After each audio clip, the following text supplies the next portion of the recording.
Bienvenue sur Pro Bike Shop TV. Aujourd'hui, nous allons évoquer l'entretien d'un jeu de direction. Pour l'entretien du jeu de direction, vous allez avoir besoin d'une sangle, d'un chiffon, de la graisse, une clé dynamo avec ses embouts, un cutter, du dégraissant, un jeu de BTR 5 mm, 4 mm, 2,5. La première étape va consister pour l'entretien du jeu de direction à déposer la roue et la fourche. Ces étapes ont été évoquées dans le tutoriel montage et démontage d'une fourche. Donc nous allons la travailler en accéléré.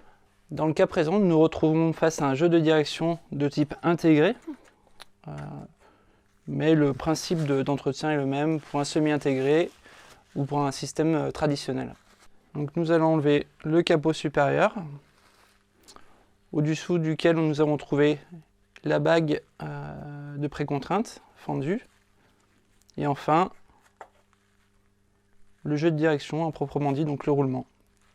La cuvette est intégrée, donc c'est une pièce qui est intégrée au cadre, qui ne se démonte pas.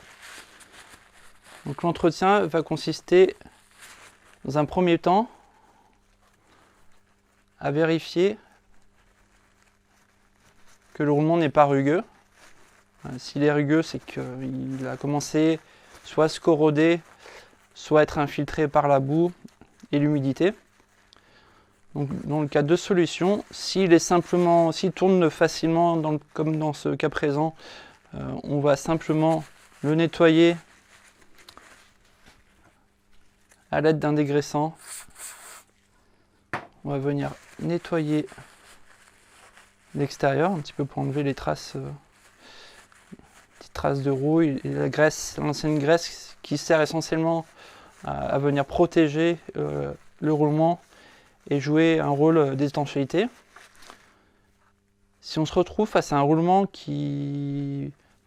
dans lequel on ressent une certaine rugosité et que vous n'avez pas immédiatement la disponibilité de ce roulement-là, vous avez la possibilité de venir graisser ce roulement par la petite astuce suivante. Donc cette astuce ne va pas venir sauver vos roulements, mais peut vous dépanner de façon temporaire. Donc l'idée est de venir avec le bout d'un cutter ou d'un tournevis très plat, de venir enlever le joint de protection du roulement afin d'atteindre la cage. Donc là, notre roulement fonctionne correctement, mais s'il ne fonctionnait pas correctement, nous pourrions effectuer un petit dégraissage. Si vous êtes muni d'un compresseur, vous pouvez aussi venir le souffler afin d'enlever les impuretés et l'ancienne graisse. Donc là, je le nettoie. Et finaliser cet entretien par l'utilisation du pistolet à graisse en injectant quelques points de graisse à l'intérieur. C'est pas à peine de trop le charger parce que ça créerait de la friction, mais vraiment mettre une dose assez légère de graisse. Et ensuite, venir remettre en place le joint de protection de cette manière-là. Donc ça vient se clipper, vous faites le tour. Et ensuite, vous faites travailler le roulement pour venir répartir la graisse. C'est vraiment une solution provisoire. L'idéal est de venir changer le roulement. Avant le remontage du roulement, nous allons venir nettoyer la cage. Donc pour cela, toujours l'utilisation d'un dégraissant et d'un chiffon.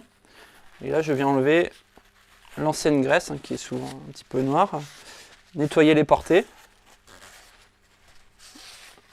avant la remise en place du roulement.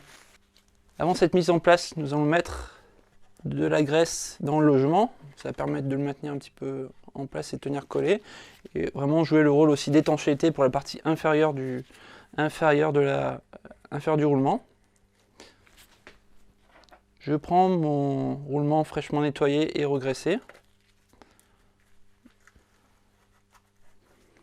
Et j'effectue la même opération dans la partie inférieure. On vient sortir le roulement et effectuer toute la procédure que je vous ai décrite préalablement. Pour la partie inférieure, veillez également à bien nettoyer la portée de roulement inférieure qui se trouve au niveau du T de fourche. Et également s'assurer, s'il a une présence d'un joint d'étanchéité, que celui-ci soit en bon état. Donc là c'est pas le cas, il n'y a pas de joint d'étanchéité, mais s'assurer que celui-ci est dans un bon état car c'est une des zones les plus exposées du vélo. Donc nettoyage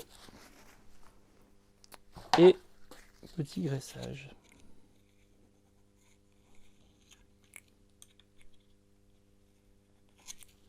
Donc le nettoyage et le graissage des roulements effectués. Avant le remontage, je vais nettoyer la bague qui sert de pré-contrainte au roulement supérieur. Et également nettoyer le capot supérieur de jus de direction qui est souvent doté d'un joint d'étanchéité. Donc bien nettoyer la pièce et graisser légèrement les portées.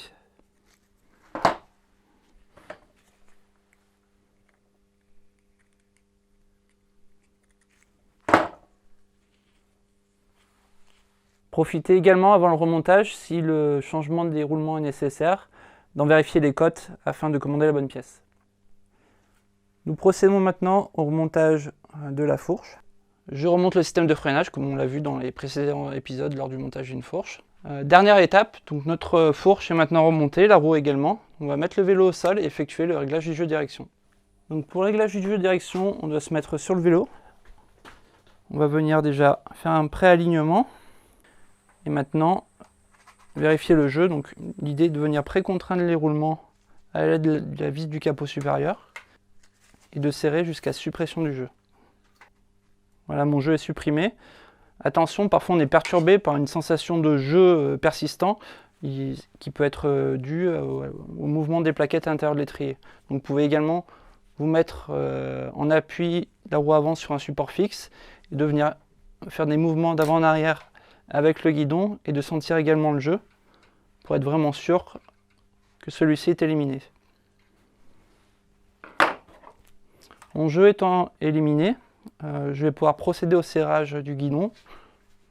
Donc revérification que mon alignement n'ait pas bougé lors du réglage du jeu de direction et un serrage en quinconce de manière progressive jusqu'à l'obtention, jusqu'au déclenchement de la clé dynamo qui dans ce cas présent est à 5 Nm. L'entretien de notre jeu de direction est terminé. À très bientôt sur ProBikeShop TV.